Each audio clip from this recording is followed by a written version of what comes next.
भगवान राम की बहन शांता। अयोध्या के राजा दशरथ की 3 पत्नियों और उनसे होने वाले 4 पुत्रों राम, लक्ष्मण, भरत और शत्रुघ्न के बारे में सभी जानते हैं। लेकिन भगवान राम की बड़ी बहन के बारे में हर किसी को नहीं पता।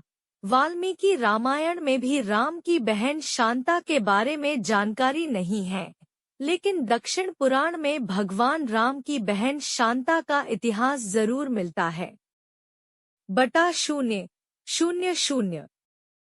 भगवान राम की बहन शांता का सच यह है कि शांता राम की बड़ी बहन और माता कौशल्या की बेटी थी। वह बहुत ही सुंदर और हर कार्य में निपुण थी, शास्त्र से लेकर पाक कला तक में एकदम पारंगत। वहीं रानी कौशल्या की बहन थी रानी वर्षिणी, जिनका विवाह अंगदेश के राजा रोमपद के साथ हुआ था। दुर्भाग्य की बात यह थी कि किन्हीं कारणों उनकी कोई भी संतान न हो सकी। एक दिन वर्षिणी राजा रोमपद के साथ कौशल्या से मिलने अयोध्या आई।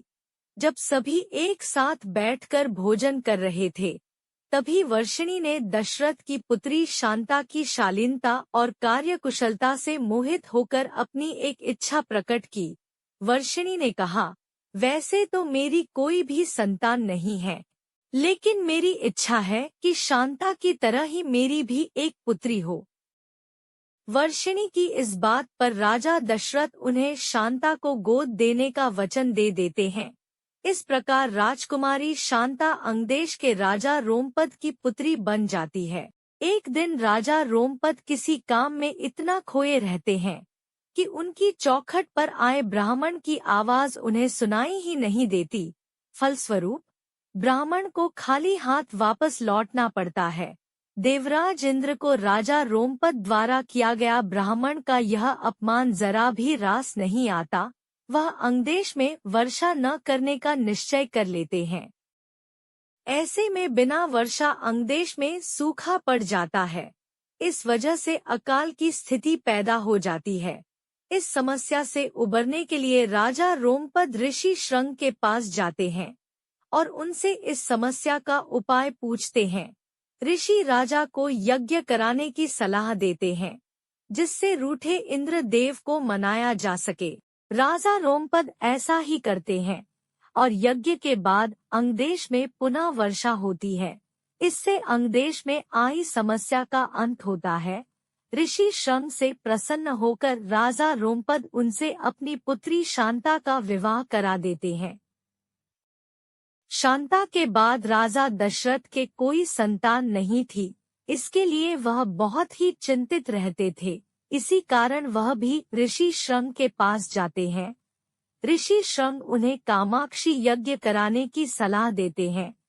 ऋषि के कहे अनुसार राजा दशरथ कामाक्षी यज्ञ संपन्न कराते हैं और प्रसाद के रूप में खीर बनवाते हैं। यज्ञ समाप्त होने के बाद जो खीर का प्रसाद था, उसे राजा दशरथ की तीनों पत्नियां कौशल्या, सुमित्रा और कैकेयी ग्रहण करती है। कामाक्षी यज्ञ के प्रताप से रानी कौशल्या को पुत्र के रूप में राम, कैकेयी को भरत और सुमित्रा को लक्ष्मण व शत्रुघ्न की प्राप्ति होती है। चारों पुत्रों को अपनी बहन शांता के बारे में कुछ भी मालूम नहीं होता है।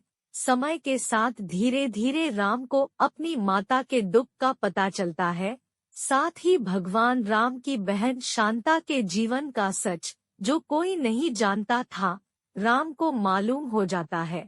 बहन शांता के बारे में जानने के बाद राम अपनी मां को बहन शांता से मिलवाते हैं और सभी पुराने मतभेदों को दूर कर एक साथ रहने का वचन देते हैं।